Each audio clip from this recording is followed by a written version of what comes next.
আপনার সমস্যাটা কি মিস্টার ফারদিন? এটা হসপিটাল, কোনো প্রকার মজা করার জায়গা নয়। আমি মজা করছি না miss Raha, I am serious. আপনি একটু চেক করে দেখুন ডক্টর, সত্যি আমার হৃৎপিণ্ড ভেঙে গেছে। আপনি কি এখান থেকে যাবেন নাকি আমি সিকিউরিটি ডেকে আপনাকে বের করব মিস্টার ফারদিন? কেমন ডক্টর হয়েছেন আপনি মিস? রোগীর সমস্যার কথাই শুনতে চাইছেন না? রাহার মাথায় যেন রক্ত উঠে গেল। রাগে নিজের চেয়ার ছেড়ে উঠে দাঁড়িয়ে মাথা চেপে ধরল সে। তার দেখা দেখি ফারদিনও উঠে দাঁড়িয়ে এক কদম দু কদম করে এগিয়ে এলো রাহার দিকে। চোখে একরাশ চৈত্রের রোদের মতো তপ্ত আবেশ। রাহার উজ্জ্বল ফর্সা মুখটা রাগে লাল হয়ে আছে। ইহাই যেন ফারদিনকে আরো বেশি আবেশিত করে তুলছে। ফারদিনকে নিজের দিকে এমনভাবে এগিয়ে আসতে দেখে বুড়োজোড়া কুঁচকে নিল রাহা। শীতল এক ঢোক গিলে পিছিয়ে যেতে লাগলো ফারদিনের থেকে। মনে পড়ে গেল আরো কয়েকটা বছর আগের কথা। ঠিক এভাবেই ফারদিন একদিন এগিয়েছিল রাহার কাছে। ছোট্ট রাহা সেদিন লজ্জে মাথা নুয়ে কাঁপা কাঁপা কণ্ঠে বলে উঠেছিল। ফারদিন ভাই কি করছেন? সেদিন রাহার ডাকে ফারদিনের হুঁশ আসতেই নিজেকে এমন উদ্ভ্রান্ত নেই আবিষ্কার করে ফারদিন। তাতেই চরম রাগে রাহার বাম গালে সজোরে এক থাপ্পড় বসিয়ে দিয়েছিল সে। সেই একখানা থাপ্পড়ের প্রতিরূপ হিসাবে ফারদিন সেদিন মাঝপথে ছেড়ে এসেছিল ছোট্ট রাহাকে। কিন্তু আজ আর ফারদিন তাকে থাপ্পড় দিল না, বরং নিজের হাতখানা উঠে আঙ্গুলের ডগায় আলতো ছুঁয়ে দিল রাহার গালে। অদ্ভুত শিহরণে কেঁপে চোখ খিচে বন্ধ করে নিল রাহা। লোকটির স্পর্শ আজও তাকে ভীষণভাবে সম্মোহন করে দেয় যে। সেই 5টি বছর আগের মতো করে এখনো রাহার হৃদয়ে সুপ্ত অনুভূতিরা তীব্র আন্দোলনে মুখরিত হচ্ছে যেন। চোখ বন্ধ অবস্থায় কম্পয়মান স্বরে আস্তে করে বলে উঠল, ফারদিন ভাই দূরে সরুন। ফারদিন যেন শুনেও শুনল না রাহার করুণ কণ্ঠের কথাখানা। বরং আরো এক কদম কাছে এগিয়ে এলো রাহার। ঠিক যতটা কাছে থাকলে নিঃশ্বাসের শব্দগুলো কর্ণপাত হয় একে অপরের। ফারদিনের কণ্ঠ জমে এলো। শীতল চোখে রাহার দিকে তাকিয়ে বলে উঠল, এবার যে আর দূরে সরার জন্য আসিনি রে আমি। 5টা বছর দূরে দূরে থাকতে থাকতে আমার হৃদয়ের প্রত্যেকটা অলিন্দ নিলয় যেন সুই গেঁথে দেওয়ার মতো যন্ত্রণাটা আমি পেয়েছি। সেটা যে আর পেতে পারবো না আমি। এবার আমি তোর ভালোবাসাকে নিজের করে নেওয়ার জন্য এসেছি, আর সেটা করেই যাব। আমি আর আপনাকে ভালোবাসি না ফারদিন ভাই। আমি তো বাসি, আমার ভালোবাসা দিয়েই এবার তোকে জয় করে নেব আমি। তুই হবি আমার ডাক্তার বউ। আমি আপনাকে আর চাই না ফারদিন ভাই, আপনি প্লিজ দূরে সরুন, আমার অস্বস্তি হচ্ছে। তত্ত্ব এক নিঃশ্বাস ফেলে ফারদিন ছেড়ে দাঁড়ালো রাহাকে। সাথে সাথেই রাহা টেবিলের উপর থেকে এক গ্লাস পানি নিয়ে ঢকঢক করে পান করলো। পরক্ষণে ক্রুর দৃষ্টিতে ফারদিনের দিকে তাকিয়ে কঠিন কণ্ঠে বলল, আপনি আর আমার পিছু নেবেন না মিস্টার ফারদিন, আপনাকে আমি ঘৃণা করি। বলেই রাহা দ্রুত গতিতে নিজের চেম্বার থেকে বেরিয়ে গেল। যেতে যেতে হসপিটালের শিডিউল ম্যানেজমেন্টকে বলে গেল, আজকের মতো আমার বাকি সিরিয়ালগুলো কেটে দাও, ইম্পর্টেন্ট কাজ আছে, যাচ্ছি আমি। ম্যানেজমেন্টের লোকটিও ওকে ম্যাম বলে সম্মতি জানালো। হসপিটাল থেকে বেরিয়ে এলো রাহা। হাত ঘড়িতে সময় দেখে একবার রাস্তার এপাশ ওপাশ তাকালো। 14 গ্রাম থেকে আজই ঢাকায় শিফট হয়েছে রাহা। এখন থেকে এই হসপিটালে কাজ করতে হবে তার। বিষয়টা হুট করেই উপর মহল থেকে ধাতস্থ করা হয়েছে যে আগে থেকেই থাকার মতো রুমও দেখা হয়নি তার। এমন অবস্থায় এক টুকরো সহায় হিসেবে পাশে রয়েছেন রাহার বাবার খুবই ঘনিষ্ঠ বন্ধু শফিক আহমেদ। তিনি জানার পরই বলে দিয়েছেন রাহামা তার বাড়িতেই থাকবে যতদিন মন চায়। প্রথম দিকে রাহা রাজি না হলো, পরে ভেবেচিন্তে বলল থাকার মতো রুম পেলেই চলে যাবে শফিক সাহেবের বাড়ি থেকে। দাঁড়িয়ে থেকে ব্যাগ থেকে রাহা ফোনটা বের করে চেক করে নিল। মনে মনে ভাবলো, আঙ্কেল তো বলেছিল গাড়ি থাকবে আশেপাশেই, নম্বর অনুযায়ী মিলিয়ে নিতে। একটু খোঁজাখুঁজি করতে নম্বর অনুযায়ী বাড়িটা পেয়ে গেল সে। বাড়ির সামনে গিয়ে কাউকে পেল না সে। তপ্ত রোদের ঝলকানি থেকে বাঁচতে গাড়ির ভেতরে বসে ড্রাইভারের জন্য অপেক্ষা করতে লাগলো সে। এরই মধ্যে শফিক সাহেবের কল এলো রাহার ফোনে। আসসালামু আলাইকুম আঙ্কেল। ওয়ালাইকুম আসসালাম মামুনি। গাড়ি পাঠিয়েছি, খুঁজে পেয়েছো? জি আঙ্কেল, গাড়ি তো খুঁজে পেয়েছি, কিন্তু কেউ যে নেই গাড়িতে। ওটা আমার ছেলের গাড়ি মামুনি, ও এসে গেছে তোমাকে নিয়ে আসতে। তুমি চিন্তা করো না, হয়তো আশেপাশে আছে, চলে আসবে ও। আচ্ছা আঙ্কেল। হ্যাঁ, আর কোনো সমস্যা হলে নির্দ্বিধায় আমার ছেলেকে জানিও, কেমন? ঠিক আছে আঙ্কেল। সাবধানে এসো, অপেক্ষা করছি তোমার জন্য। আল্লাহ হাফেজ মামুনি। আল্লাহ হাফেজ। কল কেটে রাহা কিছুক্ষণ উদাসীন মনে তাকিয়ে রইল বৃহৎ এই শহরের যানজটে পূর্ণ রাস্তার দিকে। মাথায় ঘুরছে শুধু একটু আগের ঘটনাটা। এই শহরের প্রথম দিনই যে অনাকাঙ্ক্ষিত একজনের সাথে দেখা হয়ে যাবে তার স্বপ্নও ভাবতে পারেনি রাহা। 5টা বছরের প্রতীক্ষাগুলো করতে করতে রাহা যে তার আর ফেরার আশাই করেনি কখনো, তাও সে আজ আবার ধরা দিয়েছে রাহার কাছে। কিন্তু কেন ফিরিয়ে দিয়েছিল সে তো সেই কবেই, এখন আবার কেন ফিরতে চাইছে সে?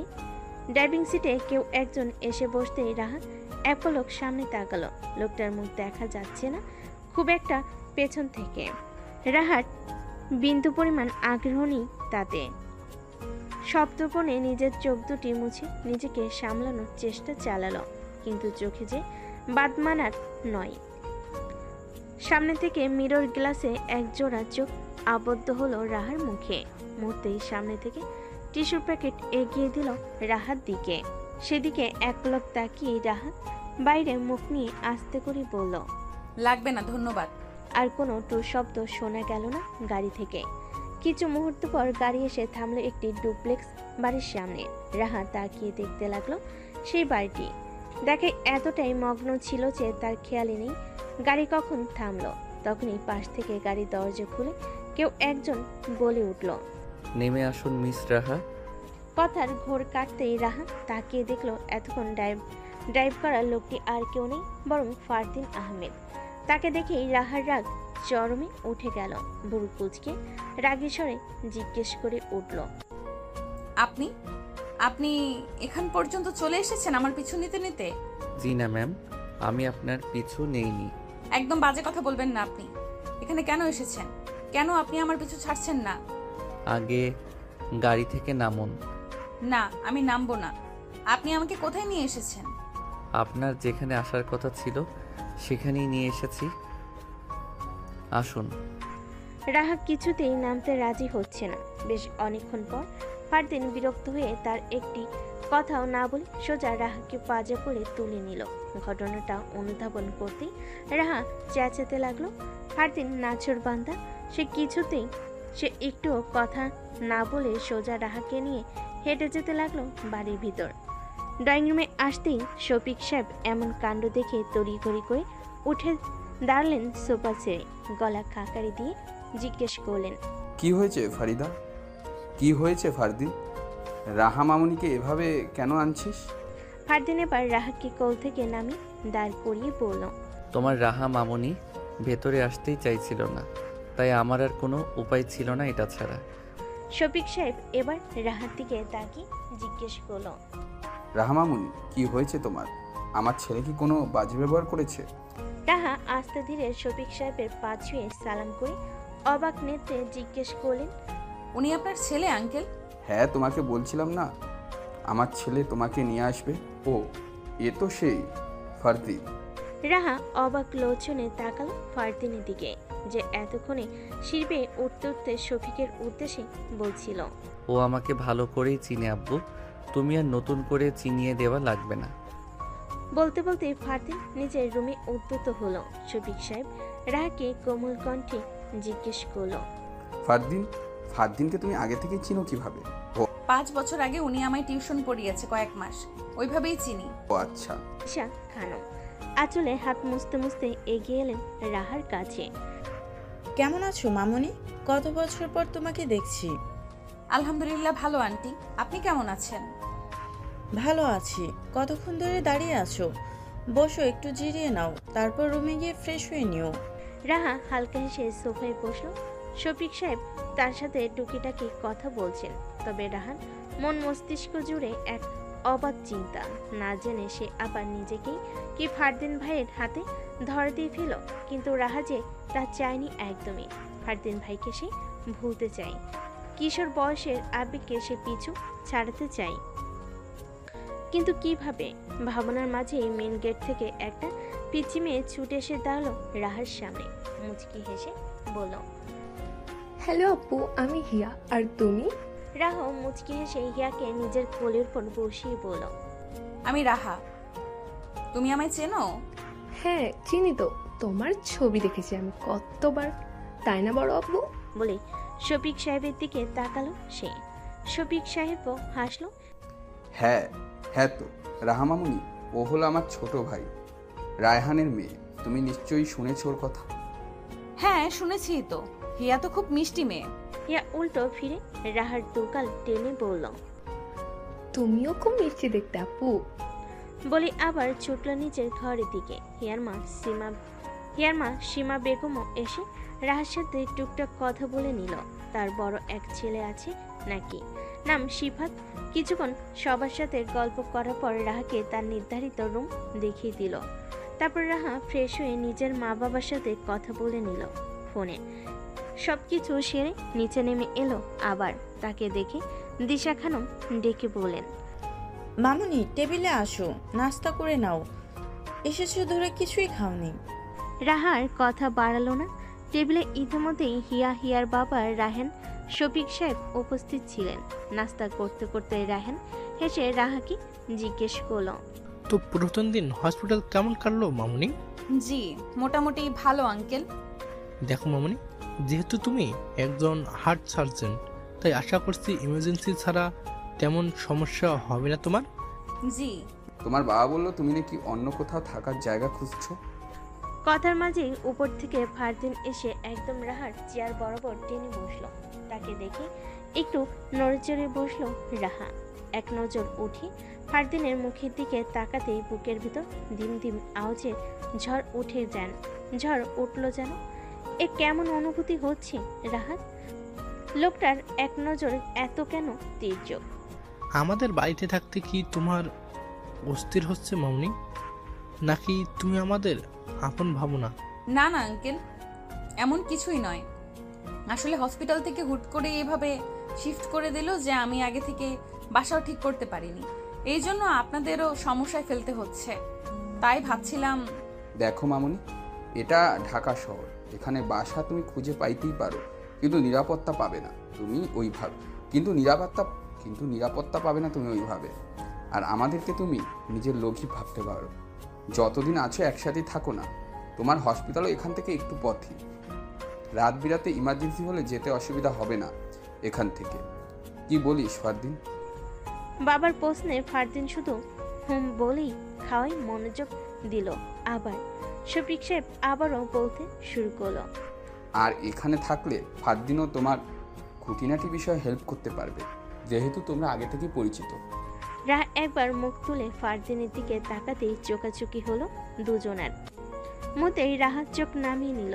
নাস্তা শেষ করে ফারদিন দিশা খানমের দিকে এক পলক তাকিয়ে বলল, আমি বেরোচ্ছি আম্মু।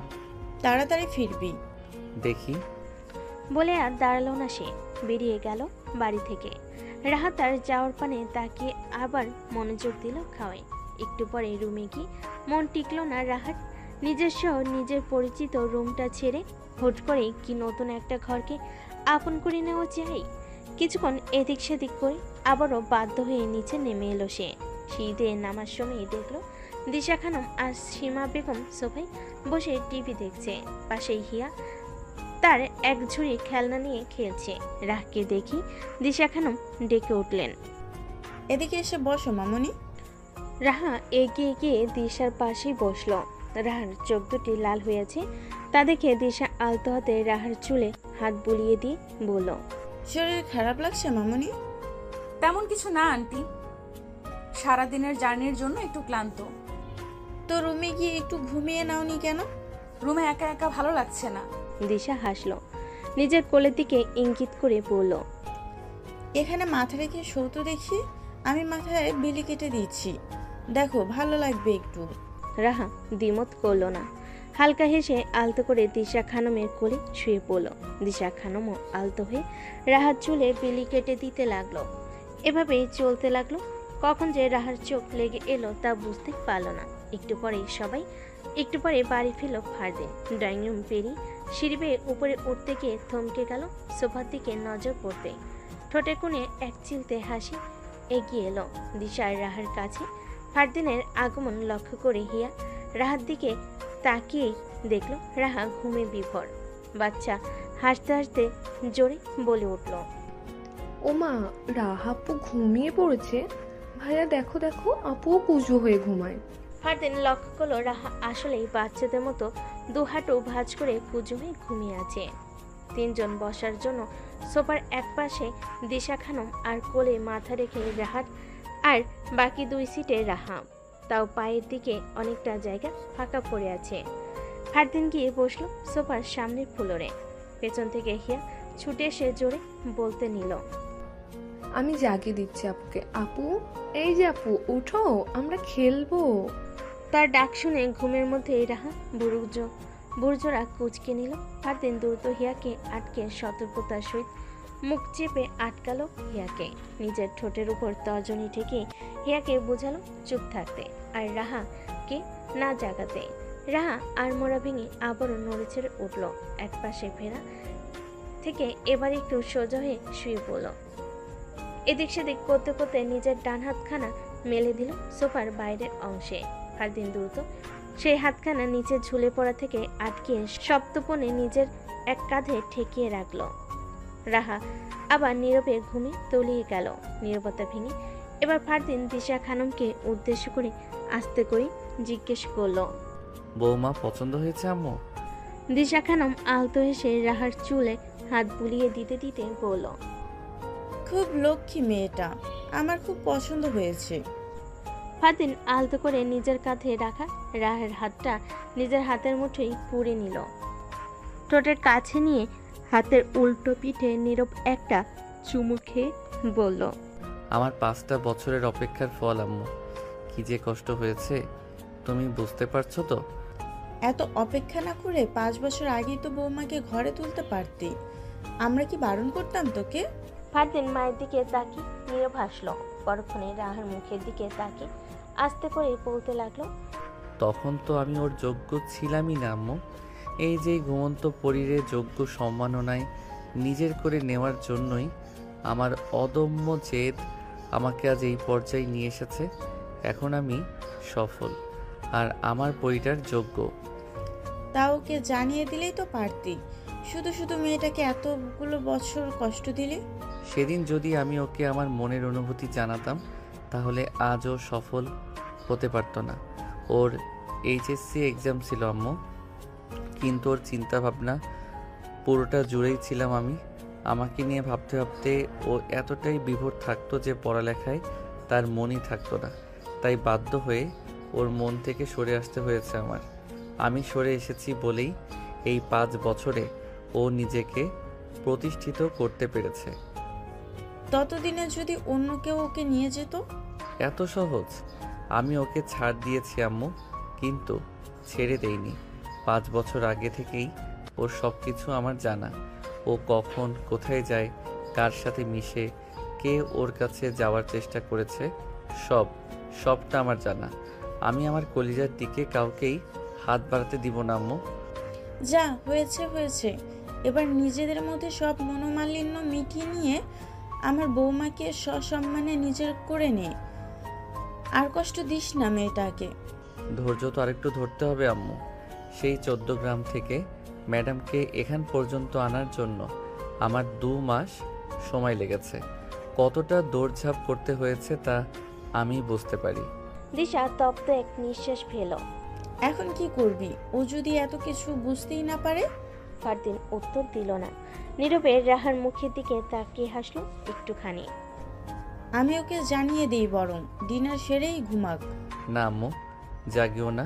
হুট করে ডাকলে ওর মাথা ধরে যায়। নিজে থেকে উঠলে পরে খেয়ে নিবে। তুমি বরং ওর খাবারটা প্লেটে নিয়ে রুমে রেখে এসো। আমি ওকে রুমে শুইয়ে দিয়ে আসছি ঠিক মতো। বলে ফারদিন আস্তে করে ঘুমন্ত রাহাকে পাজা কোলে তুলে নিল। তারপর ধীরে সুস্থে সিঁড়ি বেয়ে উঠে পৌঁছালো রাহার জন্য নির্ধারিত রুমটায়। পরের দিন সকালে রাহা যথারীতি রেডি হয়ে নিচে নেমে এলো। দিশা খানম আর সীমা বেগম তখন রান্নাঘরে খুনসুটি কাজে ব্যস্ত। হিয়া সোফায় বসে তার খেলনাপাতি নিয়ে খেলছে। সেদিকে একবার তাকিয়ে রাহা এগিয়ে গেল দিশা খানমের কাছে। ইস, আর একটু আগে উঠলে আপনাদের হেল্প করতে পারতাম। আচ্ছা, কাল থেকে আরো আগে উঠবো আমি। বলে কিছুতেই হাত লাগাতে গেলে দিশা খানম তার হাত চেপে ধরে নিল খপ করে। তোমার কোনো কাজ করতে হবে না মামনি, আর বেশি সকাল সকাল ওঠারও প্রয়োজন নেই, আমরা ঠিক সামলে নিতে পারবো। রেডি হয়ে নেমেছো, টেবিলে গিয়ে বসো, আমি ব্রেকফাস্ট দিচ্ছি তোমাকে। মাঝেই বাড়ির সদর দরজা দিয়ে প্রবেশ করলো একটি ছেলে। এ আর কেউ নয়, রাহেনের ছেলে শিপাত। আম্মু, আমার ব্রেকফাস্টটা ওপরে পাঠিয়ে দিও তো একটু। বলে শিপাত সিঁড়ি বেয়ে নিজের রুমে চলে যেতে নিয়েও রান্নাঘরে অপরিচিত এক মেয়েকে দেখে থেমে দাঁড়ালো। ভুরু কুঁচকে ওপর থেকে একদম নিচ পর্যন্ত পরখ করে রাহাকে। রাহা তার দিকে তাকিয়ে তা দেখে সীমা এগিয়ে এসে বলে, এটা আমার ছেলে সিফাত। আর সিফাত, এ হলো রাহা, তোর চাচুর বন্ধুর মেয়ে, এখন থেকে আমাদের সাথেই থাকবে। শিফাত এক ভুরু উঁচু করে আপন মনে বিড়বিড় করে বলল, আমাদের সাথেই থাকবে? Very good. আমাদের সাথে থাকবে মানে আমার সাথে থাকবে তুমি, সুইটি। শিফাত নজর সরালো না রাহার দিক থেকে। তার দৃষ্টিভঙ্গি দেখে রাহার কেমন অস্বস্তি লেগে উঠল। সাথে সাথে চোখ নামিয়ে ফেলল সে। শিফাত রাহার দিকে দৃষ্টি রেখেই উপরে চলে গেল। মুখে ফুটে উঠল তার শয়তানি হাসি। শফিক সাহেব রাহাকে ডেকে বলল নাস্তা করে নিতে। রাহাও হাসি মুখে গিয়ে টেবিলে বসলো।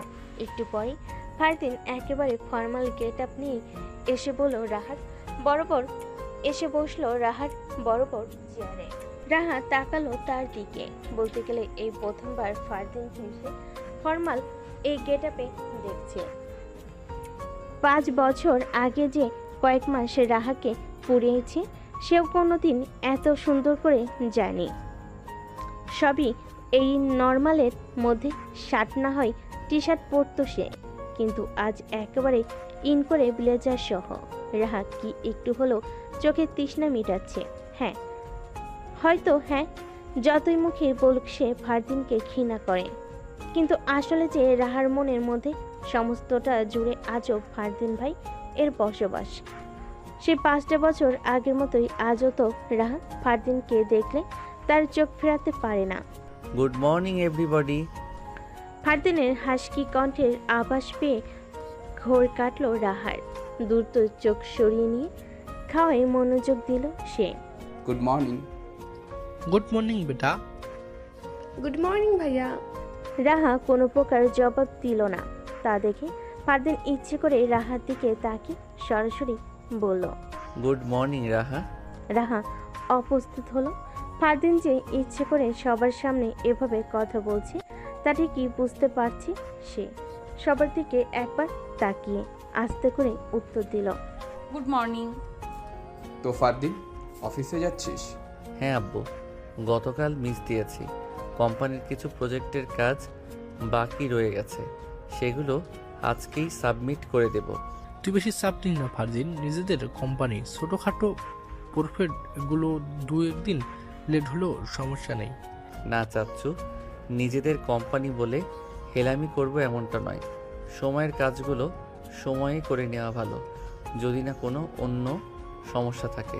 কাজের প্রতি কত সিনিয়র তুই বেটা। আর আমার টাকে দেখ, সারাটা দিন কি করে বেড়ায়। কতবার বলেছি কোম্পানিতে জয়েন করতে, তা তো করছি না, উল্টো বিপথে যাচ্ছে। প্রায় সময়ে এই ছেলের জন্য রাস্তায় আমার মাথা হেড হয়ে যায়। থাক, এভাবে বলে তো আর কোনো লাভ হবে না। সিফাতের সাথে আমি কথা বলবো এবার। ফারদিন, তুই একটু বুঝাস ছেলেটাকে। ঠিক আছে আব্বু। রাহা মামুনি, তুমি বরং ফারদিনের সাথে হসপিটালে চলে যাও। আর ওর অফিস ওই দিকে, তাই ফারদিনেরও খুব একটা অসুবিধা হবে না। শুনে ফারদিন এক পলক তাকালো রাহার দিকে, কিন্তু রাহার সাথে সাথেই বলল, না আঙ্কেল, আমি একাই যেতে পারবো। আর নতুন জয়েন হয়েছে বলে একটু লেট হচ্ছে। হসপিটাল থেকে কাল পরশুর মধ্যে গাড়ির ব্যবস্থা করে দিবে নিশ্চয়ই। সে যেদিকে করবে সেদিকেই দেখা যাবে। এই কয়েকদিন ফারদিনের সাথেই চলে যাও। তুমি এই শহরে নতুন, এখনও শহরের ধাঁচ বুঝো না, তাই আপাতত একা চলাচল করো না মামুনি। রাহা চুপ রইল। বড় কারোর মুখের উপর কথা বলার মতো শিক্ষা সে পায়নি। শফিক সাহেব আবার বলে উঠল, আর ফারদিন রাহা মামুনির কথা শুনবে না আমি জানি। আর ফারদিন রাহা মামুনির কথা শুনবে না আমি জানি, কিন্তু ওকে ঠিক মতন হসপিটালে পৌঁছে দেওয়া আর বাড়িতে নিয়ে আসার দায়িত্ব তোর। আমার মামুনির কিছু হলে আমি কিন্তু প্রথমেই তোর দিকে আঙুল তুলব। ফারদিন তাকালো রাহার দিকে, আর রাহাও ঠিক ফারদিনের দিকেই নিরেট দৃষ্টিতে তাকিয়ে আছে। তা দেখে ফারদিন চোখ ছোট ছোট করে জিজ্ঞেস করে বলল, মাইন্ড ইট। নাস্তা শেষ করেই ফারদিন আগে আগে বেরিয়ে গেল। এরপরে বাধ্য হয়ে বের হই রাহা। বাইরে ফারদিন গাড়ির ড্রাইভিং সিটে বসে অপেক্ষা করছে রাহার, কিন্তু রাহা ঢোক গিলে এগিয়ে গেল গাড়ির কাছে। পেছন দিকে দরজা খুলতে যাবে, তখনই ফারদিন বলে উঠল, আমি কারো পার্সোনাল ড্রাইভার নই। কাল তো পেছনেই বসে এসেছি। একদিন বসেছিস বলে যে প্রতিদিন পেছনে বসবি তা তো নয়। আমি পেছনেই বসবো।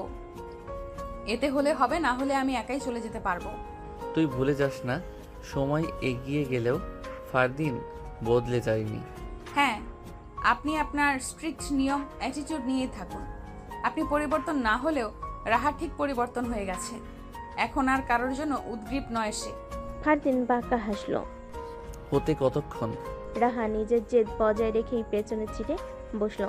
তা দেখে ফারদিন গাড়ি থেকে নেমে গিয়ে রাহার পাশে দরজাটা খুলে শক্ত কণ্ঠে বলল, সামনে যা রাহা। যাব না। ঠিক আছে। বলে ফারদিন আর এক মুহূর্ত অপেক্ষা করলো না। দ্রুত নিজের শক্তি দিয়ে রাহাকে পাজা কোলে তুলে নিল। তা দেখেই রাহা ভয়ে চিৎকার করে উঠল, ফারদিন ভাই ছাড়ুন, কি করছেন? কি করছেনটা কি আপনি? নিচে নামান আমাকে। ফারদিন রাহাকে কোলে নিয়ে সামনের দিকে আসতে আসতে বলল, আগে থেকে একটু ওজন বাড়িনি তোর? এখনো 45 কেজিতেই আটকে আছিস শিওর? রাহা থমকালো। ছটফটানি বন্ধ হয়ে গেল তার।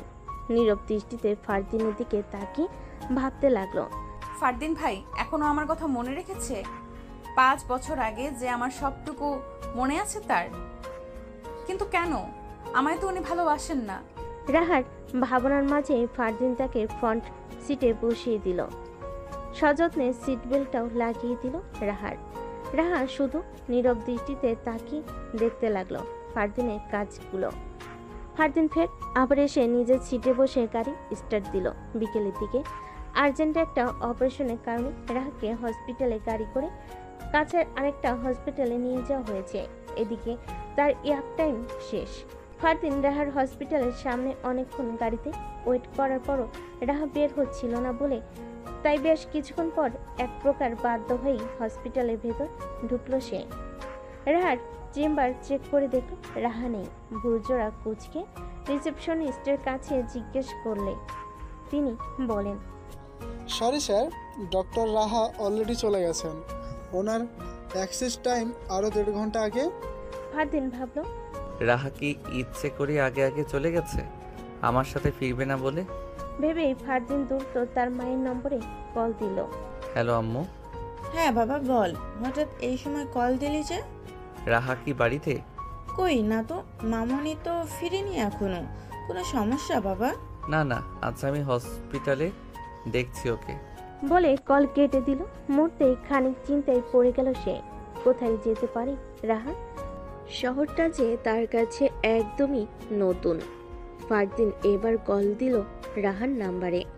1 বার 2 বার 3 বার এমন করে বেশ কয়েকবার রিং হয়ে কেটে গেল ফোন। কেউ রিসিভ করলো না। ফারদিনের শরীর হুট করে ঘামতে শুরু করলো।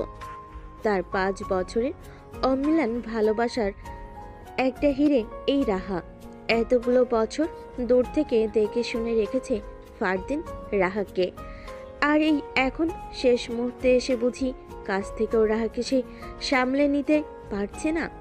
রাহা কি কোনো বিপদে পড়ল? ভাবনার মাঝেই কল রিসিভ হলো। সাথে ভেসে এলো অপর পাশ থেকে এক পুরুষ কণ্ঠ। ফারদিন থমকালো। রাহার ফোনে এই লোক কে? আমার রাহা কোথায়? ওর ফোন কার কাছে? আপনি কে? স্যার, আমি একজন হসপিটাল ম্যানেজমেন্টের লোক। ডক্টর রাহা ইমার্জেন্সি ওটিতে আছে, তাই ওনার প্রয়োজনীয় জিনিস বাইরে। ফোনটাও। ওটিতে মানে? ও তো অনেক আগে হসপিটাল থেকে বের হয়ে গেছে। জি স্যার, ওনার হসপিটাল থেকে জেডএস হসপিটালে ইমার্জেন্সি নিয়ে আসা হয়েছে ওনাকে। রোগীর অবস্থা জটিল ছিল, ইমিডিয়েট অপারেশন করাটা প্রয়োজন। আর আমাদের হসপিটালের হার্ট সার্জেন্ট আজ একটু ছুটিতে আছে, তাই ডক্টর রাহাকে এখানে নিয়ে আসা হয়েছে। ঠিক আছে, থ্যাংক ইউ। ফারদিনের মন কিছুটা শান্ত হলো। রাহা ঠিক আছে। তবু সে আর 1 মিনিটও ওয়েট করলো না। গাড়ি নিয়ে ছুটলো জেড হসপিটালের দিকে। রাকে নিজ চোখের সামনে দেখার আগে মন ভরছে না তার। হসপিটালে পৌঁছেই রিসেপশনিস্ট থেকে খবর নিয়ে ফারদিন পৌঁছে গেল দোতলায়। সেখানে পেয়ে গেল রাহাত দেখা। ক্লান্ত পরিশ্রান্ত মুখমণ্ডল নিয়ে মাত্র এসে অপারেশন থিয়েটার থেকে বের হয়ে রোগীর লোকজনের সাথে কথা বলছিল। কথা শেষ করে সামনে এগোতে নিলেই চোখাচোখি হলো তার ফারদিনের সাথে। সামনে এগিয়ে বলল, আপনি এখানে? এখানে তো আসার কথা ছিল না আপনার। আপনাকে নিতে এসেছি ডক্টর ম্যাম। কাজ কি শেষ? হ্যাঁ, আপাতত শেষ। আপনি কষ্ট করে আসার প্রয়োজন ছিল না। আমার নতুন কলিগ তার গাড়ি করে এমনিই পৌঁছে দিত বাড়িতে। যাকে তাকে বিশ্বাস করা উচিত না ডক্টর ম্যাম। আমি যাকে তাকে বিশ্বাস করছিও না। কথার সাথে সাথেই রাহা বেসিনের সামনে গিয়ে নিজের হাত মুখে পানি ছিটিয়ে নিল। বেঁধে রাখা চুলগুলো খুলে হালকা গুছিয়ে নিয়ে কাঁকড়া ব্যান্ড দিয়ে বাঁধার চেষ্টা করলো। আমাকে করেন বিশ্বাস? রাহা তপ্ত নিঃশ্বাস ফেলল। ফারদিন ভাইকে সে ঘৃণা করে, কারণ রাহার ভালোবাসাকে মেনে নেয়নি। উল্টো সেদিন রাহার গালে ভীষণ জোরে এক থাপ্পড় দিয়ে সেই যে উধাও হলো, আর ফেরেনি কখনোই। দিনে দিনে রাহা তার ফারদিন ভাইকে এক ফালি দেখার অভাবে কতটা পড়েছে তা কি জানে ফারদিন ভাই? জানে না। আর জানে না বলেই রাহা তাকে ঘৃণা করে। মূলত ঘৃণা করে না, বরং বলা যায় আর ভালোবাসতে চায় না। কিন্তু ফারদিন ভাইয়ের প্রতি এখনো তার অগাধ বিশ্বাস। এখানেই ওয়েট করুন, চেঞ্জ করে আসছি। বলেই রাহা হসপিটালে চেঞ্জিং রুমে ঢুকতে নিলে ফারদিন তার বাহু টেনে আটকে ধরল। রাহার দিকে একটু এগিয়ে গিয়ে লক্ষ্য করলো রাহার পরনে স্যুটের দিকে আকাশি রঙের কুর্তি পায়জামা সেট দেখেই বোঝা যায় এটি অপারেশনের সময় পরিধান করা স্যুট। চেঞ্জ করার আগে রুম চেক করে নিয়েছিলি? চেক বলতে? রুমে তো কেউ ছিল না। পাগল তুই? রুমটায় কোনো হিডেন ক্যামেরা আছে কিনা দেখিসনি? না। উফ রাহা, এটা ঢাকা শহর, এখানে এরকম অনেক কিছুই খেয়াল রাখতে হয় বোকা। আয় তুই। বলে ফারদিন রাহাকে নিয়ে রুমটায় ঢুকে আস্তে করে দরজা লক করে দিল। তারপর হাত বাড়ি রুমের লাইট অফ করে দিতেই রাহা ভয়ে চেঁচিয়ে উঠল, লাইট কেন অফ করেছেন? আলো থাকলে বোঝা যায় না। বলে ফারদিন ফোনের একটি অ্যাপ অন করে সেটি দিয়ে পুরো রুমটার এদিক ওদিক স্ক্যান করতে লাগলো। একটু পরে ফোনের অন্ধকারের মাঝেই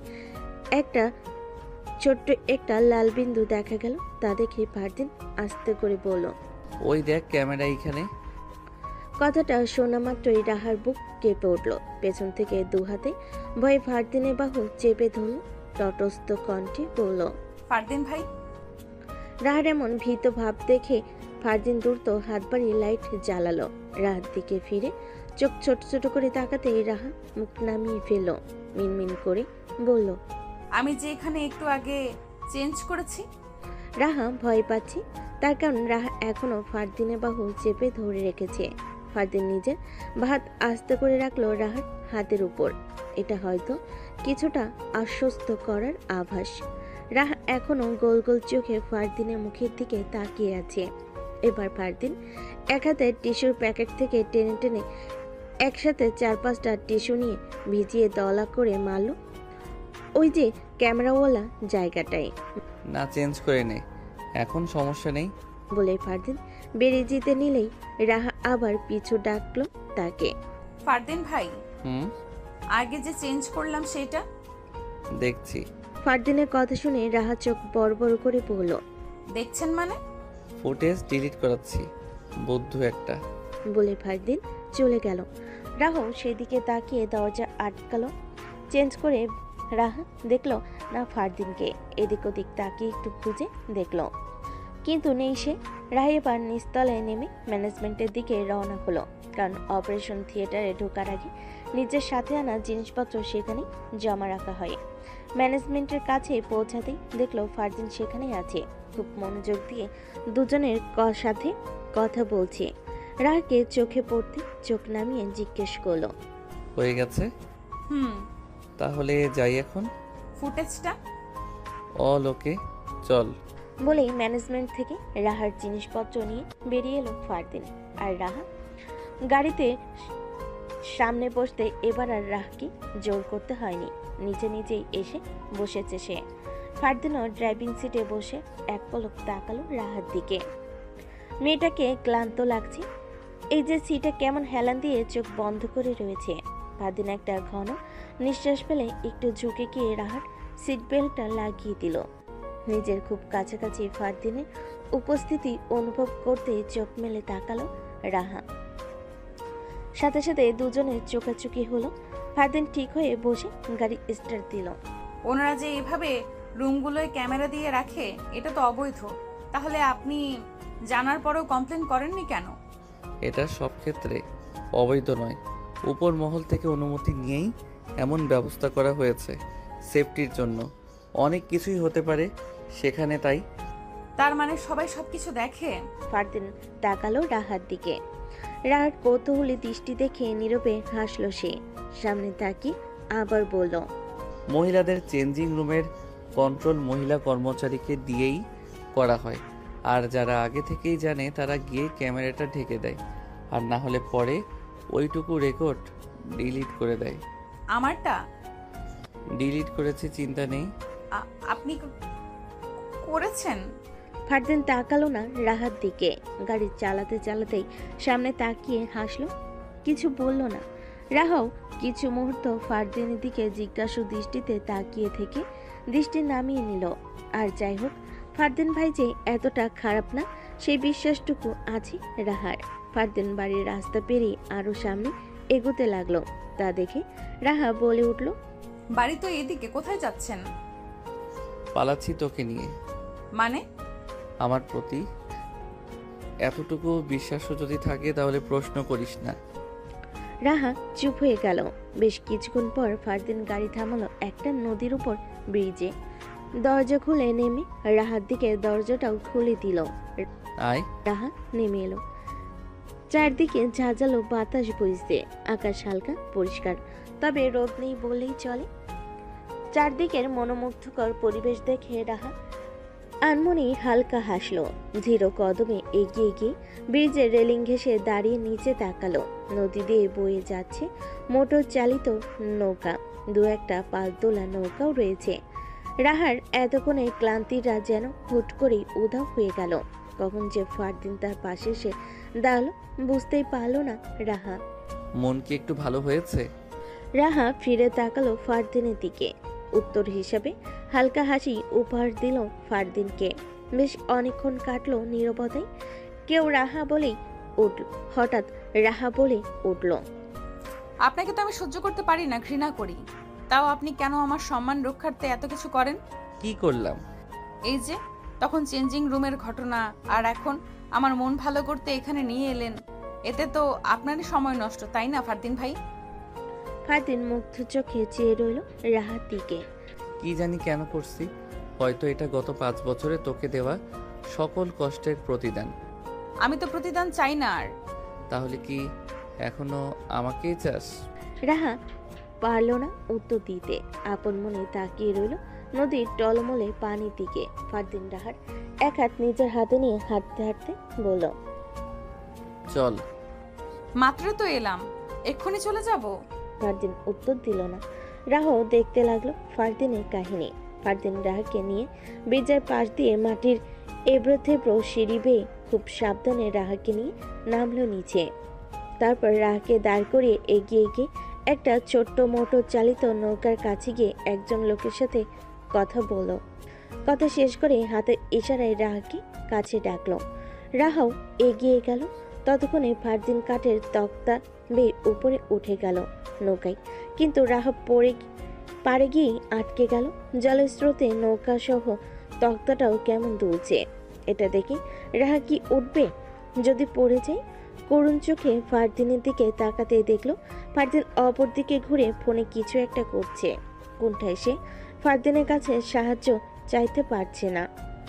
রাহার পরিস্থিতি বুঝতে পেরে নৌকায় থাকা আগে থেকেই একটা ছেলে হাত বাড়িয়ে দিল রাহার দিকে। আমি হেল্প করছি, আসুন ম্যাম। ছেলেটির কথা কানে যেতেই তাকালো ফারদিন। সে রাহার দিকে হাত বাড়িয়ে আছে দেখতেই কপাল কুচকে ফেলল ফারদিন। দ্রুত বলে উঠল, ওয়েট, থ্যাঙ্কস ব্রো।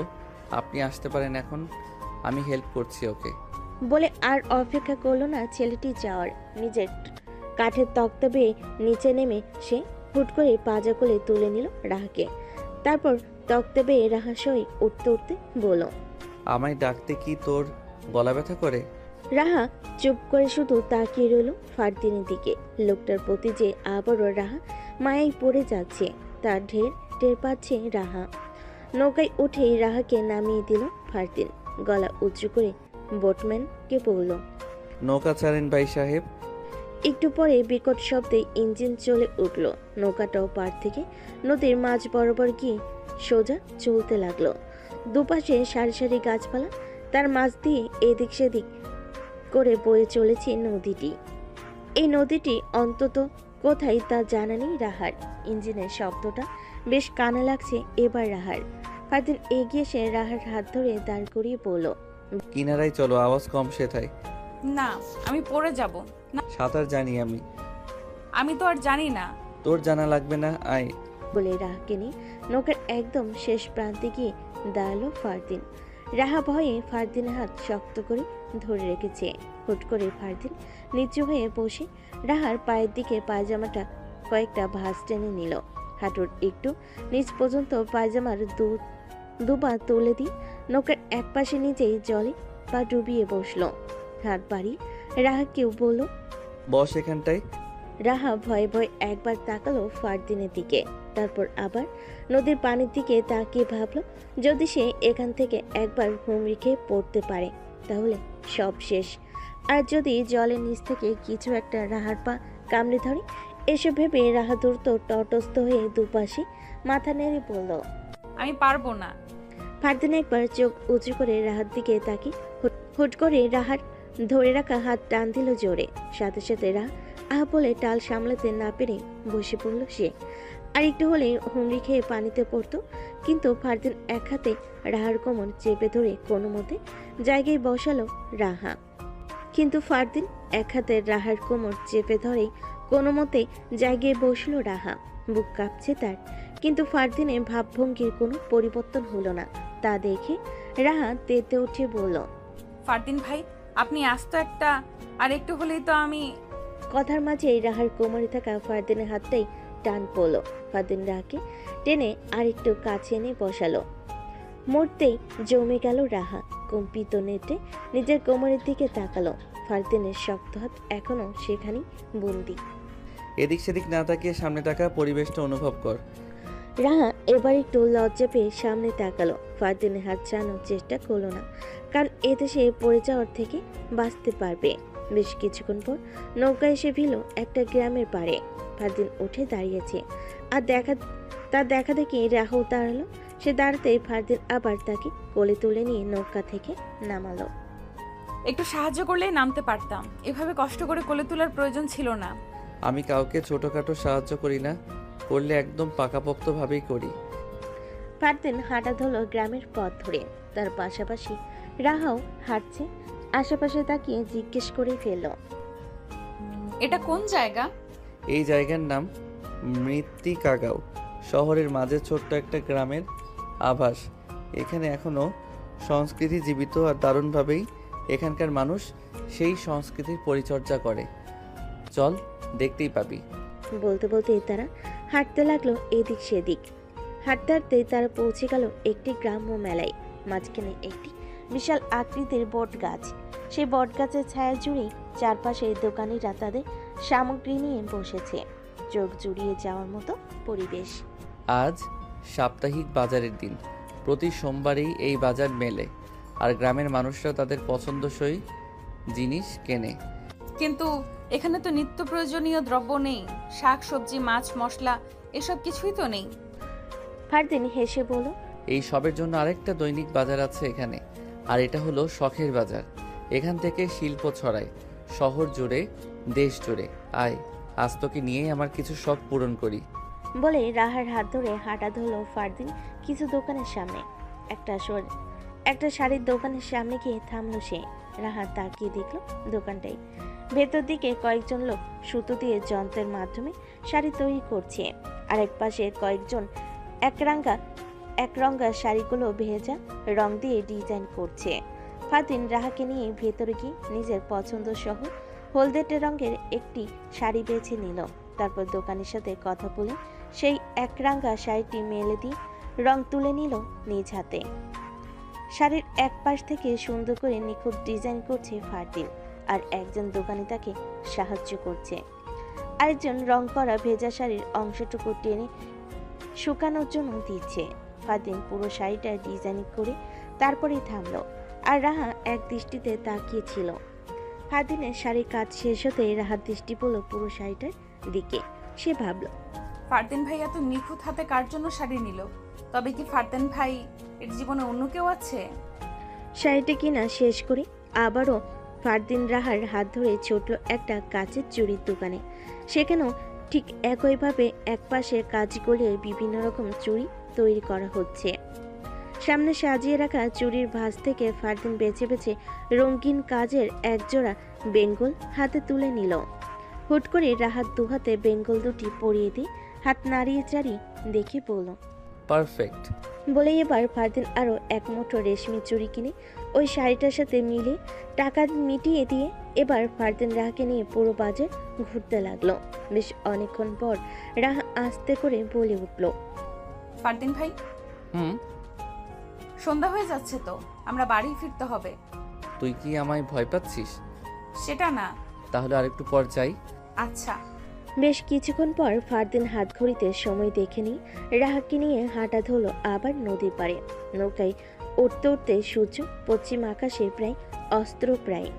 এবার আর মোটর চালিত নৌকায় উঠল না তারা, বৈঠা চালিত একটা পালতোলা নৌকায় উঠল।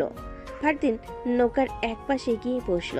চোখের ইশারায় রাহাকেও বলল বসতে। রাহা বসল। একটু পরে ফারদিন রাহার মাথাটা টেনে নিজের কাঠে ঠেকালো।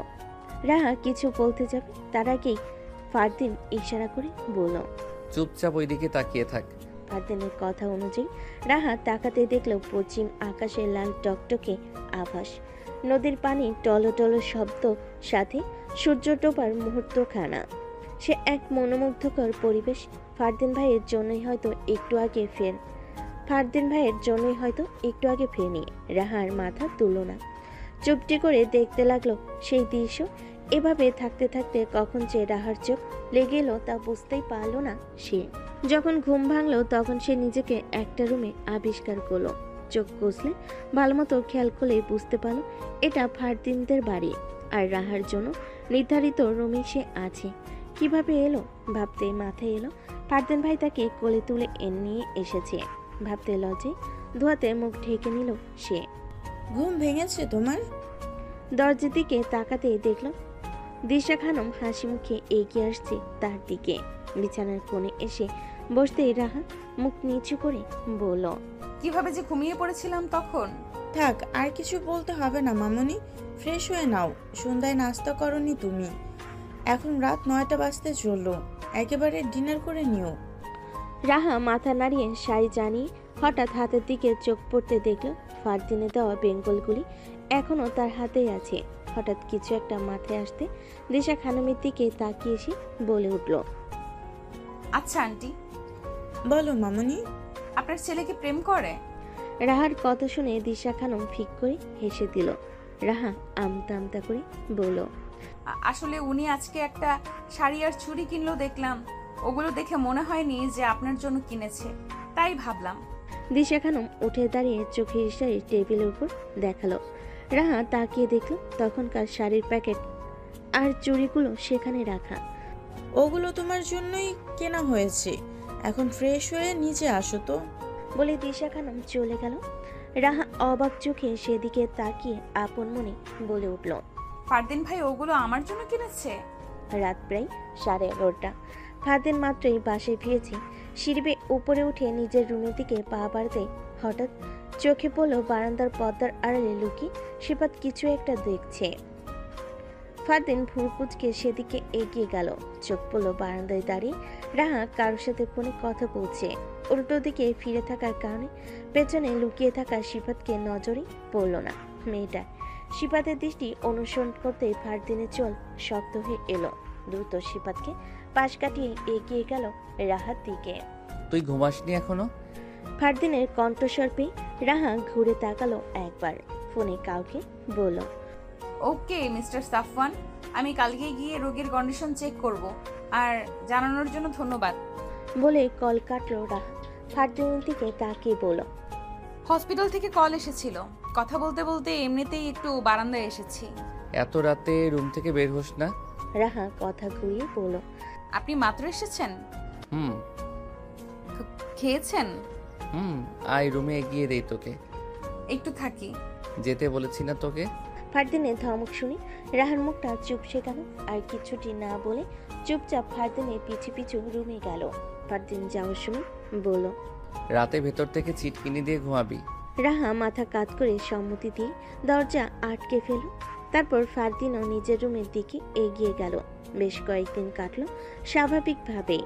ফারদিনের প্রতি রাহার মনে ভাবের তেমন পরিবর্তন হয়নি বলেই চলে, কিন্তু আগের মতো এড়িয়েও যায় না সে।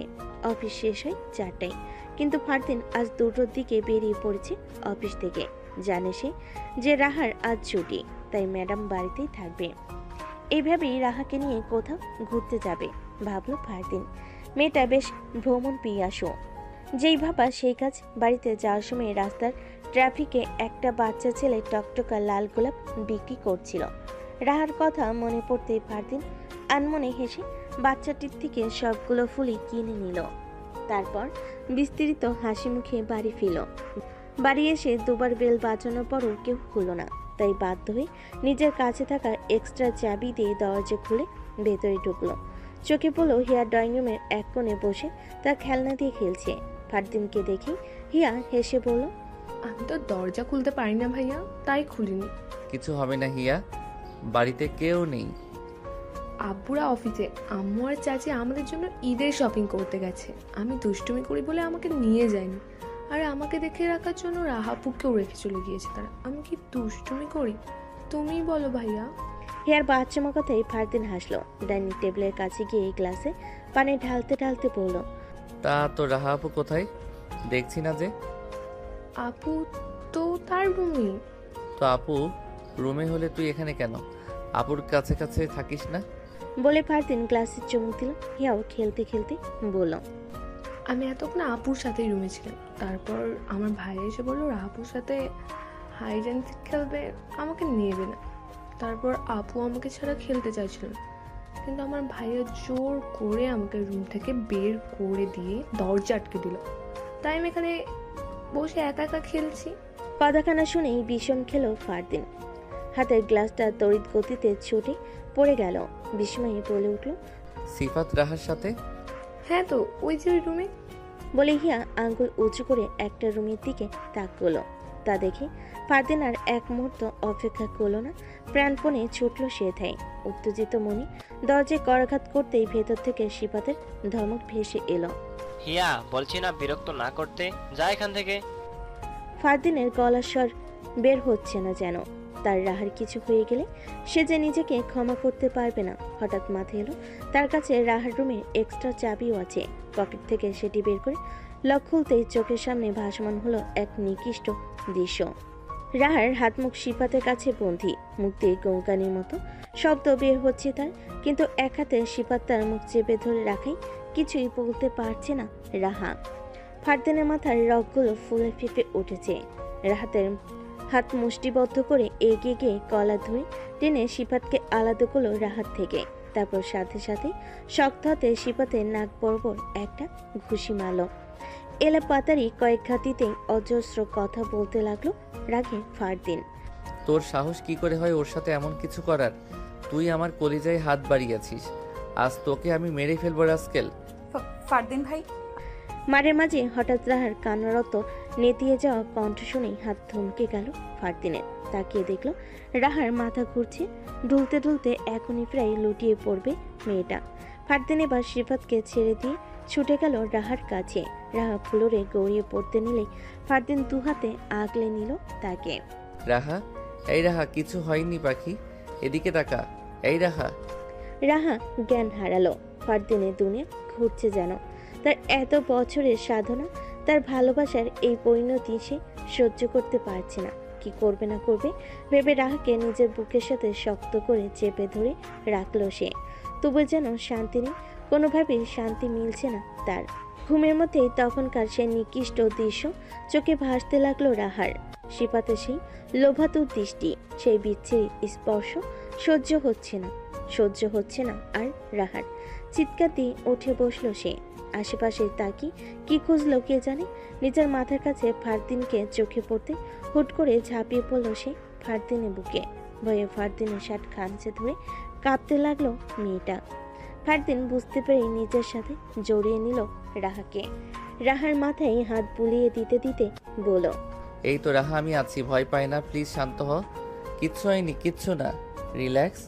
আমাকে বাঁচান ফারদিন ভাই, ওই লোকটা আমার সাথে। হুশ, আর কিছু বলতে হবে না তোকে, কিচ্ছু হয়নি, ভয় পাস না, প্লিজ দেখ, ও নেই এখানে, কোথাও নেই তো। রাহা এলোমেলো ভাবে ফারদিনের বাহুজোড়ে লুকানোর চেষ্টায় নিমগ্ন হলো। এটাই যেন তার একমাত্র আশ্রয়স্থল। বেশ অনেকক্ষণ পর রাহা শান্ত হলো, কিন্তু ফারদিনকে ছাড়ল না। ফারদিনও ছাড়ার জন্য জোর করলো না। রাহাকে নিজের বুকে নিয়ে যত প্রশান্তি ফারদিনের। আমাকে ক্ষমা করে দিস রাহা, আমি তোকে রক্ষা করতে পারিনি, কিন্তু আমি তোকে কথা দিচ্ছি পাখি, আর একটা মুহূর্ত তোকে একা ছাড়বো না আমি। এবার তোকে নিজের করেই ছাড়বো, সেটাই তোর অনুমতি থাক আর না থাক। কি রে মামুনির কি হয়েছে? পেছন ফিরে একবার নিজের মাকে দেখে নিল ফারদিন, মুখ নামিয়ে নিল, কিছু বলতে পারল না। দিশা খানম নিজে এসে চিন্তিত হয়ে রাহার কপালে হাত ঠেকাতেই আটকে উঠল, বলো, এ কি মামুনির এত জ্বর এলো কি করে? রাহা মিশে আছে ফারদিনের মাঝে, কিন্তু নানা চিন্তায় ফারদিন যেন এতক্ষণ বুঝতে পারেনি বিষয়টা। দিশা খানমের কথা শুনে নিজেও রাহার কপালে গালে হাত রাখতেই কেঁপে উঠল সে। শুষ্ক ঢোক গিলে বলল, ভয় এমনটা হয়েছে আম্মু, তুমি একটু ওর কাছে থাকবে, আমি ডাক্তার আঙ্কেলকে কল করছি। দিশা খানম মাথা নাড়িয়ে সম্মতি জানালো। ফারদিন এবার আস্তে করে রাহাকে বালিশে শুয়ে দিয়ে উঠে দাঁড়ালো।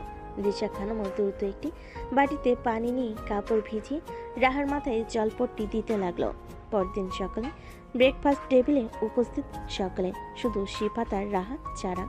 ফারদিন গলা ঝেড়ে শফিক সাহেবের উদ্দেশ্যে বলল, আব্বু, তোমার সাথে আমার ইম্পর্টেন্ট কথা আছে। হ্যাঁ বল, কি বলবি? না, রাহাকে নিয়ে। শফিক সাহেব এবার মুখ তুলে তাকালো ফারদিনের দিকে, জিজ্ঞেস করলো, রাহামামুনিকে নিয়ে মানে? তুমি আজই রাহার বাবার সাথে আমাদের বিয়ের ব্যাপারে কথা বলো। আজই মানে?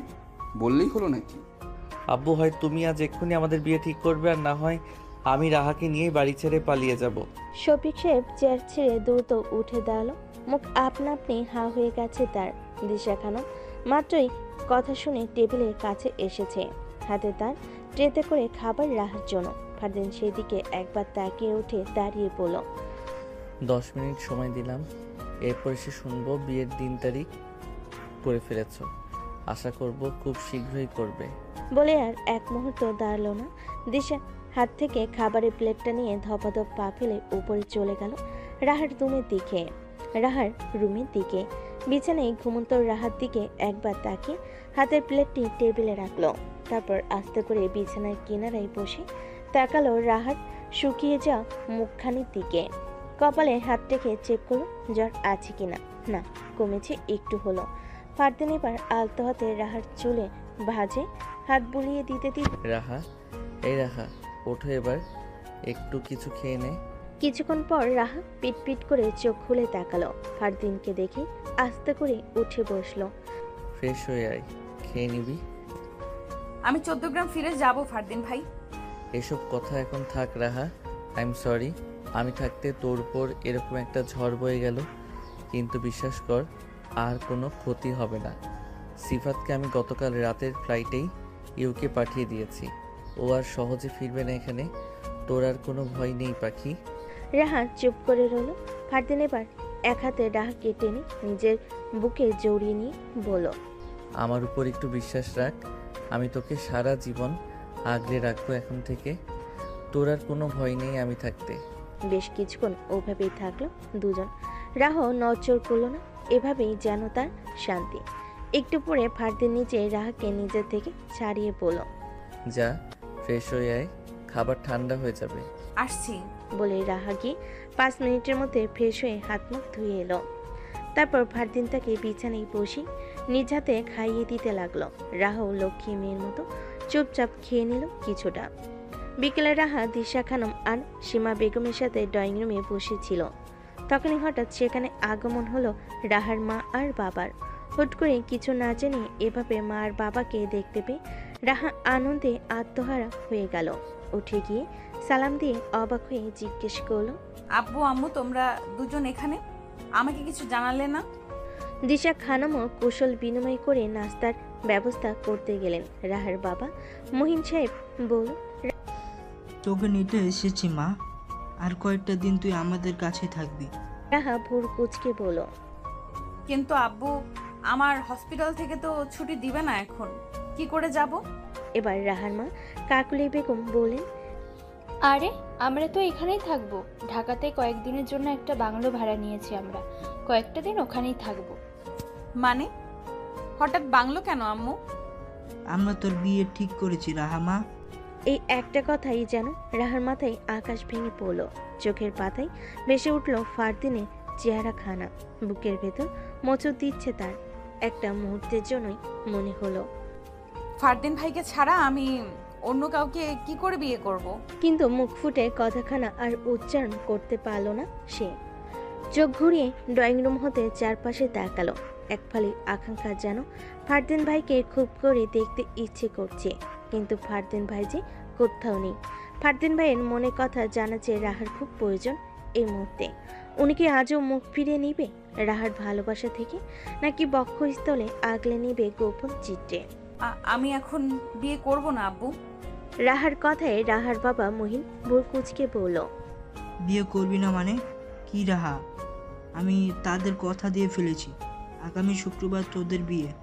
14 গ্রাম থেকে পথ বেশি দূর হয়ে যায়, তাই বিয়ের সকল অবস্থা এখানেই একটা বাংলোতে করা হয়েছে। রাহা কান্নারত কণ্ঠে হালকা চেঁচিয়ে বলল, এভাবে হুট করে বিয়ে হয় না আব্বু।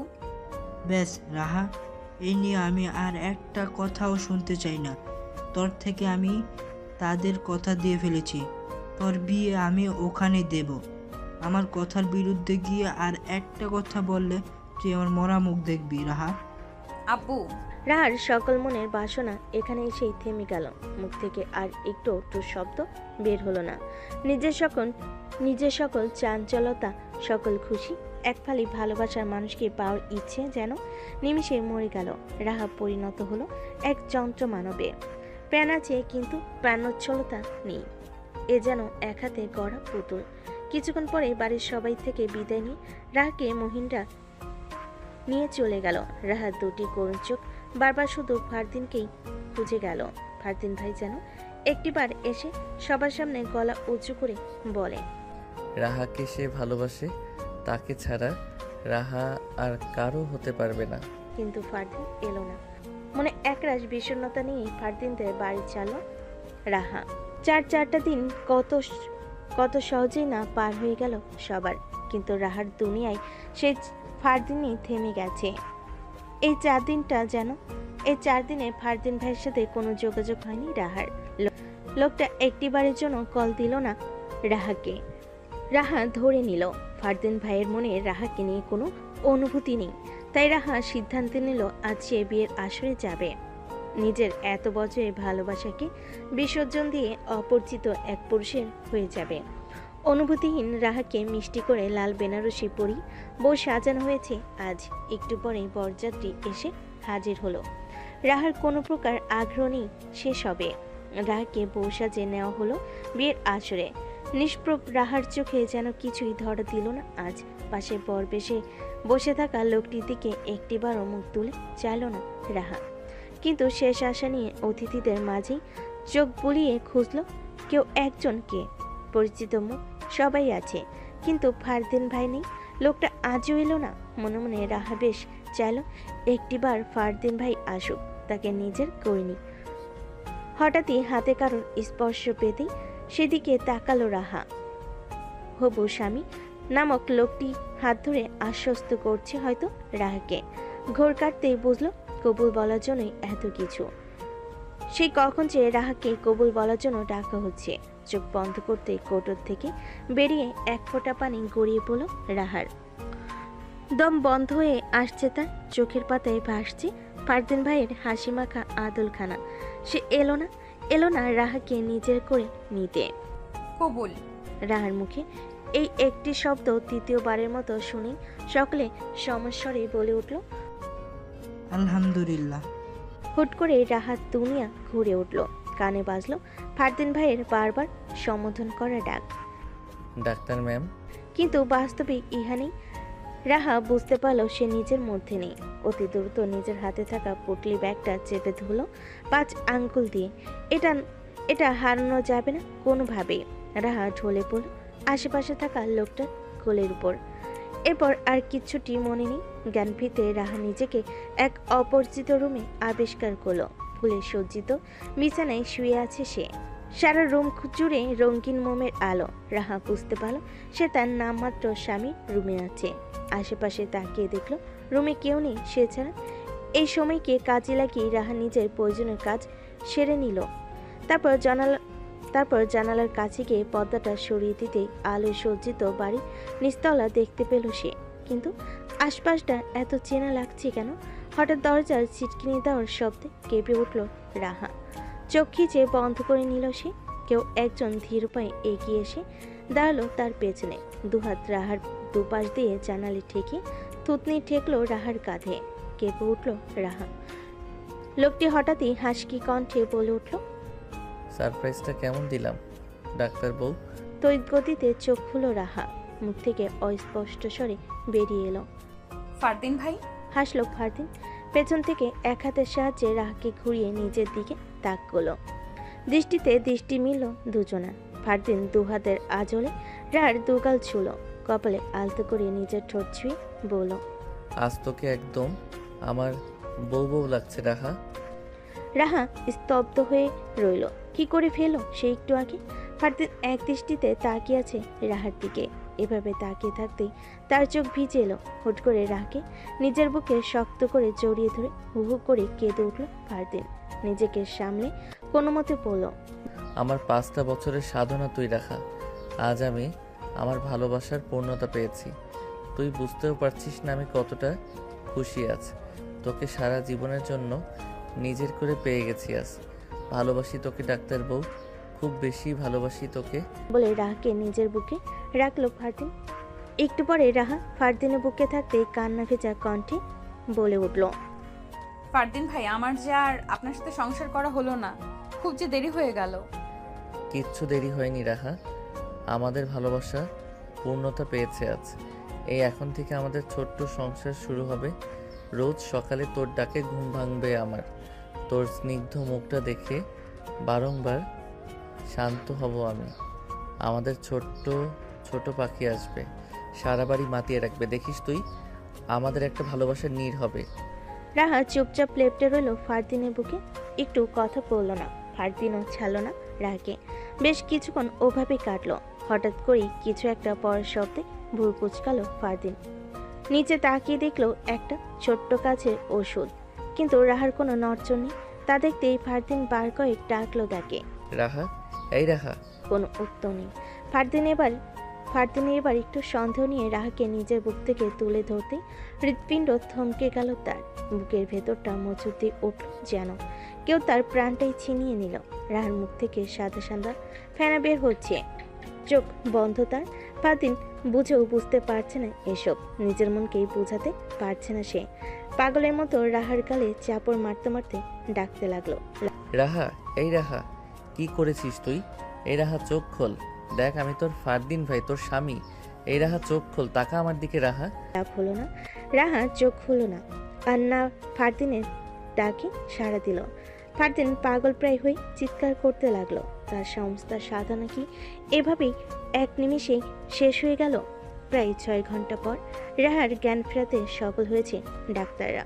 ভাগ্য ভালো ছিল, বিষের প্রভাব তখনও খুব বেশি ছড়িয়ে পড়েনি, না হলে হয়তো রাহাকে বাঁচানো সম্ভব হতো না। চোখ খুলতেই রাহার চোখে পড়ল সামনে থাকা শফিক সাহেব আর দিশা খানমকে। ফারদিনকে না দেখতে পেয়ে রাহা ভাঙ্গা কণ্ঠে ডেকে উঠল, ফারদিন ভাই। সাথে সাথে নিজের হাতে আরেকটা হাতের অস্তিত্ব অনুভব করলো সে। সেদিকে একবার তাকিয়ে মালিককে দেখার উদ্দেশ্যে মাথা ঘুরিয়ে বামে তাকাতে দেখলো ফারদিনের ক্লান্ত বিবশ মুখখানি, এলোমেলো চুল কপালে ছড়িয়ে ছিটিয়ে আছে, চোখ দুটো টকটকে লাল হয়ে আছে। আমায় এই কয়দিন কেন এত কষ্ট দিলেন ফারদিন ভাই? তোকে আমি গত 4 দিনে যে কষ্ট দিয়েছি তা তুই মাত্র এই 6 ঘন্টাতেই সুদে আসলে পুষিয়ে দিয়েছিস আমায়। আমি আপনাকে ছেড়ে আর কাউকে বিয়ে করে বেঁচে থাকতে পারতাম না ফারদিন ভাই। গত 5টা বছর ধরে এত দূর থেকেও তোকে ভালোবেসেছি, তোর প্রতিটা কাজ পদক্ষেপ নজরে রেখেছি। বুকে তীব্র ব্যথা অনুভূত হলেই রাত 2-3টায় বাইক নিয়ে ঢাকা থেকে 14 গ্রাম রওনা দিয়েছিলাম আমি। এই এত কিছু করার পরেও তুই ভাবলি কি করে তোকে আমি অন্য কারো হতে দিতাম? 5টা বছর যে আমি তোর আশেপাশেও কোনো ছেলেকে ঘেঁষতে দেইনি, আজ শেষ মুহূর্তে এসে সে আমি কি করে তোকে ছেড়ে দিতাম বল? আমাকে মাফ করে দাও ফারদিন ভাই। ফারদিন আলতো করে রাহার হাতে চুমকে বলল, তোকে কোনো ক্ষমা করতে পারবো না আমি। এই এখন থেকে তোকে শুধু ভালোবাসবো, সীমাহীন ভালোবাসবো ডাক্তার বউ। অতি কষ্টের মাঝেও রাহার মুখে এক ফালি হাসি ফুটে উঠল। তা দেখে ফারদিন বলল, তাড়াতাড়ি সুস্থ হয়ে নে তুই শুধু, তারপর তোর এসব সুইসাইড করার শখ আমি মেটাবো। রেডি থাকিস বউজান। 4 দিন পর রাহাকে আরও 2 দিন আগে বাড়িতে নিয়ে আসা হয়েছে। এই কয়দিন ফারদিন রাহার যে পরিমাণ যত্ন নিয়েছে, রাহা এক প্রকার বিরক্ত হয়ে গিয়েছে বলতে গেলে। আজ বাড়িতে শুধু রাহা একা। ফারদিন জরুরি মিটিংয়ে কারণে বিকেলের দিকে অফিসে গিয়েছে, আর বাকিরা সবাই এক আত্মীয়র বিয়েতে গিয়েছে। রাতে ফিরে আসার কথা থাকলো, হুট করে অতিরিক্ত ঝড় ওঠার কারণে ফোন করে জানিয়ে দিয়েছে আজ ফেরা সম্ভব নয়। রাত প্রায় 10টা। রাত একা বসে থাকতে থাকতে এবার নিজেরই বিরক্ত লাগছে বটে। এদিক ওদিক হাঁটাহাঁটি করে এবার ডায়াল করলো ফারদিনের নাম্বারে। 2বার রিং হতেই ফারদিন ফোন কানে তুলল। কখন আসবেন আপনি? ডাক্তার বউ কি আজ তার ফারদিন ভাইকে খুব বেশি মিস করছে? মিস করব কেন? না, বাইরে ঝড় হচ্ছে তো খুব। এইরকম ঝড় বৃষ্টির দিনে বউরা আবার তাদের স্বামীকে একটু বেশি কাছে পেতে চায়। তাই ভাবলাম হয়তো তুমিও মিস করছো আমায়, যদিও আমাদের মধ্যে এখন মিস করার মতো কিছুই। বাজে কথা রাখুন তো আপনি। বাড়িতে কেউ নেই, একা একা ভালো লাগছে না, আর কিছুটা ভয়ও করছে, তাই জিজ্ঞেস করছি। বাড়িতে কেউ নেই মানে? আম্মু আব্বুর এখনো ফিরেনি? যেই ঝড় এত দূর থেকে আসাটা রিস্ক হয়ে যাবে, তাই তারা কেউ আজ ফিরবে না জানিয়ে দিয়েছে। আমি 20 মিনিটে আসছি বউ, ভয় পেও না তুমি। বলে ফারদিন কল কেটে দিল। রাহা বুঝতে পারল ফারদিন এখনই রওনা দিল বলে। ভাবতেই মুচকি হাসলো রাহা। বসে থাকতে থাকতেই হুট করে একটা বুদ্ধি মাথায় আসতেই হেসে উঠল রাহা। দ্রুত উঠে কাজে লেগে পড়ল। হাতে একদমই সময় নেই, ফারদিন ফেরার আগেই সেরে ফেলতে হবে। 20 মিনিট বললো, প্রায় 15 মিনিটের মধ্যেই ফারদিন বাড়ি এসে পৌঁছালো। রাহাকে জ্বালাবে না বলে নিজের কাছে থাকা এক্সট্রা চাবি দিয়ে মেইন ডোর খুলে ভিতরে ঢুকলো সে। পুরো রুম অন্ধকার, হয়তো অতিরিক্ত ঝড়ের কারণে বিদ্যুতের লাইনে সমস্যা হয়েছে কোনো ভেবে ফারদিন ফোনের ফ্ল্যাশ জ্বালিয়ে দ্রুত উপরে নিজের রুমের দিকে গেল। কে জানে মেয়েটা একা একা কি করছে। রুমে ঢুকতে দেখলো রাহা নেই কোথাও। ফারদিন বার কয়েক ডাক দিল, রাহা, এই রাহা, কোথায় আছো? হঠাৎই রিনঝিন শব্দ পেয়ে ঘাড় ফেরালো ফারদিন। ফোনের ফ্ল্যাশ পড়তে দেখলো দরজার আল থেকে রাহা চোখ বন্ধ করে দাঁড়িয়ে আছে। ফারদিন ভুরকুচকে এগিয়ে যেতে দেখলো রাহা শাড়ি পরেছে। ওই যে সেদিনের ফারদিনের হাতে ডিজাইন করা সেই শাড়িটা, হাতে রেশমি চুড়ি। ফারদিনের ঠোঁট জোড়ে হাসি ফুটে উঠল। এক হাতে রাহাকে টেনে দরজার আল থেকে বের করলো। ছোট ছোট করে রাহার সারা দেহে দৃষ্টি বুলিয়ে হঠাৎই রাহার কোমর চেপে নিজের সাথে মিশিয়ে নিল। রাহার চোখ বন্ধ, ঘন ঘন নিঃশ্বাস ফেলছে সে। লজ্জায় মাথা নিচু করে রেখেছে। ফারদিন নিজের তর্জনী আঙ্গুল দিয়ে রাহার থুতনি ধরে মাথাটা উঁচু করলো। আমাকে পাগল করার জন্য এসব করেছিস তুই? রাহা চুপ করে রইল। ফারদিন ফের জিজ্ঞেস করলো, শাড়ি পরেছিস একা একা? ইউটিউব থেকে দেখে দেখে পড়েছি, ততটাও পারফেক্ট হয়নি। পারফেক্ট হলে আমি হয়তো এতক্ষণ এভাবে দাঁড়িয়ে থাকতে পারতাম না। রাহা মুখ তুলে চাইল। অনুমতি দিচ্ছিস তাহলে? রাহা চুপ রইল। চোখ বন্ধ করে ঘন ঘন নিঃশ্বাস ফেলতে লাগলো সে। ফারদিন নেশাতুর দৃষ্টিতে রাহার রঙিন ঠোঁটের দিকে তাকিয়ে বলল, নীরবতাকে সম্মতির লক্ষণই ধরে নিলাম তাহলে। রাহা এবারও উত্তর দিল না। ফারদিন নিজের ওষ্ঠ মিলালো রাহার কোমল ওষ্ঠে। ধীরে ধীরে এক ব্যাকুল দুনিয়ায় হারিয়ে যেতে লাগলো দুটি প্রাণ। এভাবেই এক অজস্র ভালোবাসা এগিয়ে গেল পূর্ণতার দিকে।